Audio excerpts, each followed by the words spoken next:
வேலு நாச்சியாரை பற்றி பேச போகிறேன். வீரமங்கை வேலு நாச்சியார் ஆங்கிலேயருக்கு எதிராக போராடிய முதல் பெண் பேரரசி ஆவார். இவரது தந்தை செல்லமுத்து சேதுபதி, தாயார் சக்கரை முத்தத்தால் ஆவார்.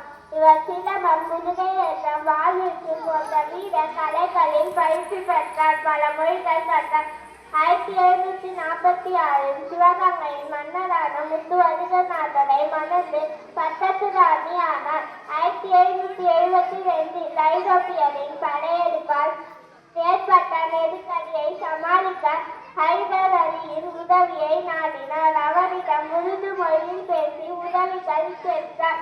7 ஆண்டு காலம் திண்டுக்கல் கோட்டை, விற்பட்டு கோட்டை, பாளையம் கோட்டை என இடம் மாறி மாறி முகாட்டிட்டு வாழ்ந்து வந்தார்.